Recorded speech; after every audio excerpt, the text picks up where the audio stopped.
Up in the sky! It's a bird! It's a plane! It's...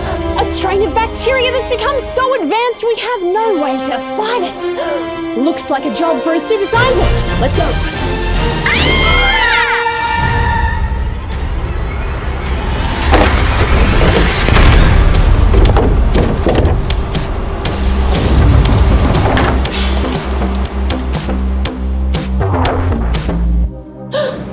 It's super scientist. Name: Super Scientist. Alter ego: Professor Jason Roberts.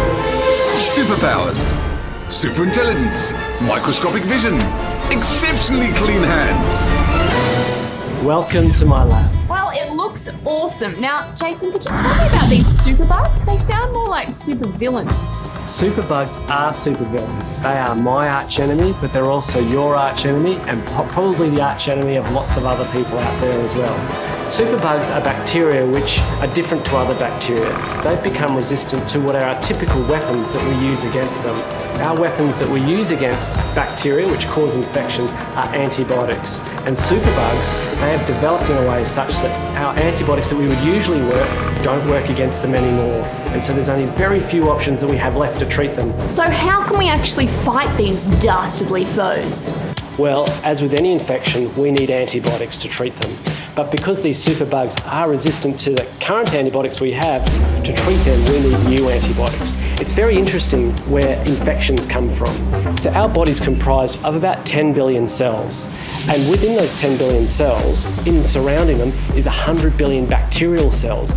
Now usually the bacterial cells and the human cells, they exist in a really nice harmony. But when things get out of balance, that's when an infection can occur. And to treat that infection, of course we use antibiotics. When exposed to those antibiotics, some of those 100 billion bacterial cells will mutate or change in such a way that that antibiotic can no longer be used to treat that infection.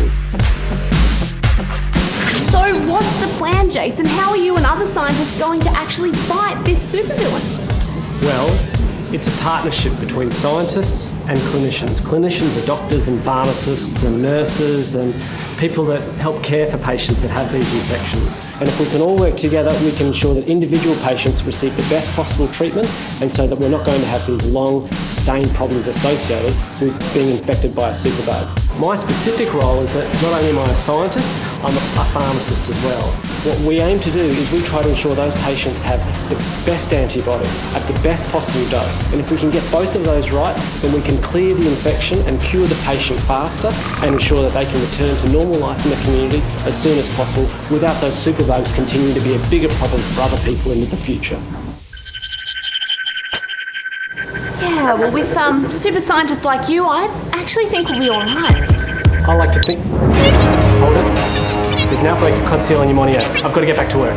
Klebsiella pneumoniae. That is Professor Orange's specialty. I bet he's at the bottom of this. I better get back.